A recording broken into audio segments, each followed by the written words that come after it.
जय श्री कृष्ण। मैं हूँ व्यास महाराज। हिंदू संस्कृति नाम के आपके अपने इस YouTube चैनल पर आप सभी का स्वागत करता हूँ, अभिवादन करता हूँ। आज मैं अपने गुरु के श्री चरणों में प्रणाम कर भगवान गणेश, देवी सरस्वती, भगवान वेद व्यास को नमस्कार कर भक्ति, ज्ञान और वैराग्य की वंदना कर आप सबके सम्मुख फिर पुरुषोत्तम मास की पावन कथा को लेकर आया हूं। प्रिय मित्रों, इतना समय हमें पुरुषोत्तम भगवान के साथ बैठने का मौका मिलता है, अवसर मिलता है। इसके लिए रोज मैं आपके सामने पुरुषोत्तम भगवान की स्मृति दिलाने के लिए, स्वयं उसको याद करने के लिए बैठ जाता हूं। कम से कम इस बहाने पुरुषोत्तम भगवान को याद तो कर ही लेते हैं। भक्तों, आज कथा को प्रारंभ करने से पहले हम लोमहर्षण सूत जी महाराज को, सोनकादि 88,000 ऋषियों को भी प्रणाम करते हैं, जिनकी कृपा से हमें इस कथा को सुनने का अवसर मिला। फिर हम धर्म और मूर्ति के पुत्र भगवान नारायण के श्री चरणों में प्रणाम करते हैं। साथ ही देव ऋषि नारद जी को भी नमस्कार करते हैं। यदि ये ऐसा वार्तालाप न करते तो शायद हम पुरुषोत्तम भगवान की महिमा को जानने से वंचित रह जाते। ये इन्हीं की कृपा है जो हमें ये पावन कथा सुनने को मिली है। मैं महर्षि वाल्मीकि और राजा धृतधन्वा को भी स्मरण करता हूं और प्रणाम करता हूं, जिनकी कृपा से हमें इस पावन कथा को सुनने का अवसर प्राप्त हुआ है।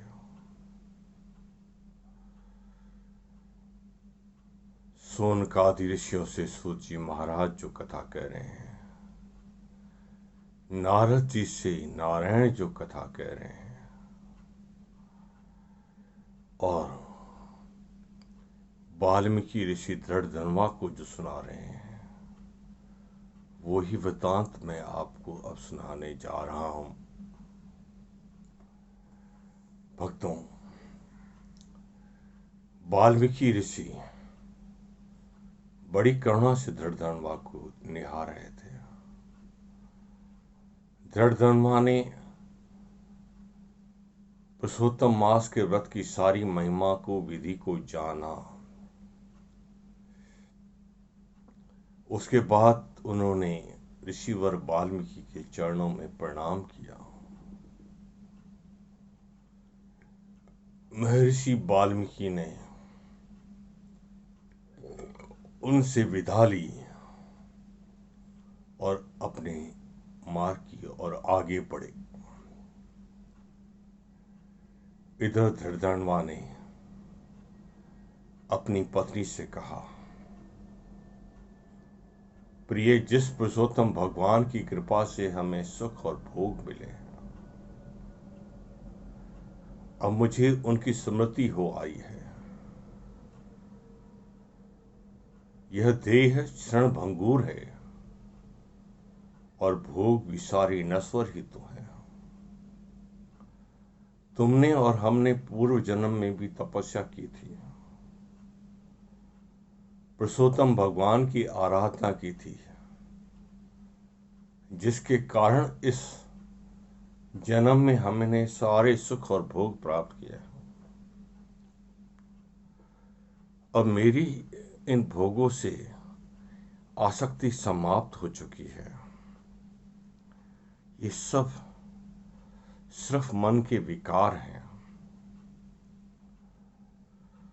सुख और दुख सब तो सिर्फ मन के विकार हैं। हे प्रिय, अब मैं पुरुषोत्तम भगवान की आराधना के लिए वन को जाकर तपस्या करना चाहता हूं। राजा धृढ़धनुआ की पत्नी इससे बड़ी प्रसन्न हुई। पति पत्नी ने मिलकर के अपने पुत्र को राजगद्दी पर बिठाया और दोनों घर को छोड़ करके, महल को छोड़ करके वन की ओर चले गए। गंगा जी के किनारे उन्होंने छोटी सी पर्णकुटी बनाई और वहीं रहने लगे। वहीं बैठकर पुरुषोत्तम भगवान का ध्यान करते, उन्हीं की स्मृति करते और उन्हीं को बुलाते। जब पुरुषोत्तम मास आया तो दोनों ने पूरी विधि विधान से उसका व्रत किया, फिर उसका उद्यापन भी किया। व्रत के उद्यापन के समय पुरुषोत्तम भगवान की प्रेरणा से विमान आए और राजा धृढ़धनुआ और उनकी पत्नी गुणवती को लेकर के बैकुंठ लोक में गए। उन्होंने गोलोक में जाकर के भगवान श्री कृष्ण का दर्शन भी किया। ऐसे भाग्य इस पुरुषोत्तम की कथा को, इस पुरुषोत्तम के व्रत को करने से प्राप्त होते हैं, वरना कहां नसीब होता है बैकुंठ धाम या गोलोक धाम।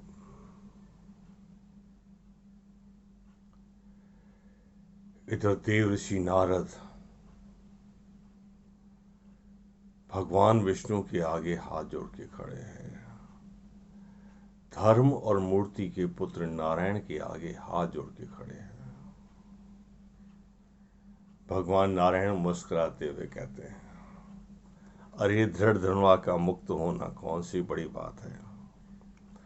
नारद जी, पुरुषोत्तम मास में तो रात के समय 3 रात तक नहाने मात्र से एक बंदर भी मुक्त हो गया, तो राजा धृढ़धनुआ मुक्त हो जाए कौन सी बड़ी बात है। नारद जी हैरान हुए, बोले, भगवान मुझे इस बंदर का उपाख्यान भी अवश्य सुनाइए। यह बंदर कैसे मुक्त हुआ, ये कहानी भी सुनाइए, कथा भी सुनाइए। राजा ने कहा, एक चित्रवर्मा नाम का ब्राह्मण था जो कर्नाटक देश में रहता था। यह बड़ा ही लोभी था, लालची था और कंजूस था। यह काफी धनी था, पर सारे धन को खड्डा खोद करके घर के अंदर जमीन में दबा देता था। खर्चा कुछ भी नहीं करता था। अपने लिए भी अच्छे वस्त्र और अच्छे सुख के साधन नहीं जुटाता था। सारा पैसा सिर्फ जमीन में खड्डा खोद के गाड़ता जाता था। धर्म के कार्य में कहीं भी पैसे को व्यय नहीं करता था। इससे पुरुषोत्तम भगवान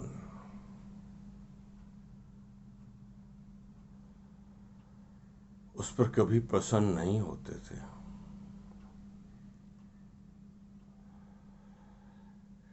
यह भीख मांगता और उसी से अपना खाना खाता और घर चलाता था। एक दिन इसे एक बाग में, एक बगीचे में नौकरी भी मिल गई। इसने धीरे धीरे बगीचे का सारा काम भी सीख लिया। बगीचे के मालिक ने इसे अपने यहाँ रख दिया और खुद जाकर के शहर में एक अच्छे घर में रहने लगा और 15 दिन में एक बार यहाँ आने लगा। यहाँ भी इसके मन में पाप जागा और यह बगीचे के फलों को बेच करके जो पैसा आता वो भी अपने पास रख लेता। मालिक जब आता तो उसे झूठा फूठा हिसाब बता करके खाली हाथ ही लौटा देता। उसके इस बर्ताव से उसके पाप का घड़ा बढ़ता गया और वो बीमार पड़ा और उसके प्राण पखेरु उड़ गए। जब वह यमराज के दरबार में पहुंचा तो चित्रगुप्त से जान करके यमराज ने उसे कई वर्षों तक नरकों में रखा। फिर बंदर की योनि देकर उसे छोड़ दिया गया।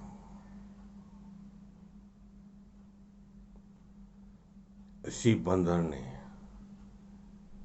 3 रातें अनजाने में नहा लिया। इसी के प्रताप से ये मुक्त हो गया। इतना कहकर के भगवान नारायण ने मौन धारण किया। आज की कथा का यहीं विश्राम होता है, 27वें दिन की कथा का। कल फिर हम 28वें दिन की कथा करेंगे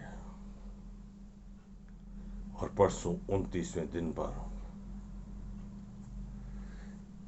की कथा करेंगे और उसी समय हम दोनों 29वें और 30वें दिन की कथा साथ में ही करेंगे। तब तक के लिए मैं आपसे आज्ञा मांगूंगा और भगवान पुरुषोत्तम की शरण लूंगा। हे पुरुषोत्तम, तुम कण कण में प्रकट हो सकते हो, मेरे सम्मुख प्रकट हो जाओ। इस समय यदि तुम गोलोक में हो तो वहां से शीघ्र आकर मेरे अंतःकरण को प्रकाशित करो। हे देव, यदि आप बैकुंठ में हैं तो बैकुंठ से आकर मेरे अंतःकरण को प्रकाशित करें। हे देव, यदि आप ब्रजभूमि में रास रचा रहे हैं तो वहां से शीघ्र आइए और मेरे अंतःकरण को प्रकाशित कीजिए। आपने गज को ग्राह से छुड़ाया था, भयंकर पाप पुरुष से मुझे भी मुक्ति दीजिए। आपने ही ब्रजवासियों को, मथुरा वासियों को कंस के भय से मुक्त किया था, मुझे भी कर्मों के बंधन से मुक्त कर दो। हे देव, आपने ही द्रौपदी की लाज बचाई थी, मुझे भी अपने प्रीति के आवरण से, अपनी भक्ति के आवरण से, अपनी कृपा के आवरण से ढक दो प्रभु। हे स्वामी, आप मेरे अंतःकरण में प्रकाशित हो जाओ। मेरे इस जन्म के, पिछले जन्म के, जन्मांतरों के संचित सारे कर्म बंधन, कर्म फल आज मैं आपको सौंप रहा हूं। हे वासुदेव, हे अनंत, मेरे द्वारा दिए गए इस दान को स्वीकार कर लो। ये कर्म अब आपके हुए, इसके फल भी आपके हुए। मैं सब आपको सौंप कर अब निष्कर्मण्य हो रहा हूं। मेरा किसी कर्म से कोई संबंध नहीं है, चाहे वो मन से किया गया हो, चाहे वचन से किया गया हो, चाहे कर्म से किया गया हो, चाहे मैंने इच्छा से किया हो, चाहे अनिच्छा से किया हो। हे वासुदेव, वो सब कुछ आपको समर्पित हुआ। हे देव, मेरे अंतःकरण को प्रकाशित कर कृतार्थ करो। ओम नमो भगवते वासुदेवाय। श्री कृष्ण शरणम मम। श्री गोपी जन वल्लभ चरणान शरणम प्रपदे। श्री कृष्ण गोविंद हरे मुरारे, हे नाथ नारायण वासुदेव। हरे मुरारे मधुकैटभ हारे, निराश्रियम मम जगदीश रक्ष, जगदीश रक्ष। फिर मिलेंगे मित्रों कल।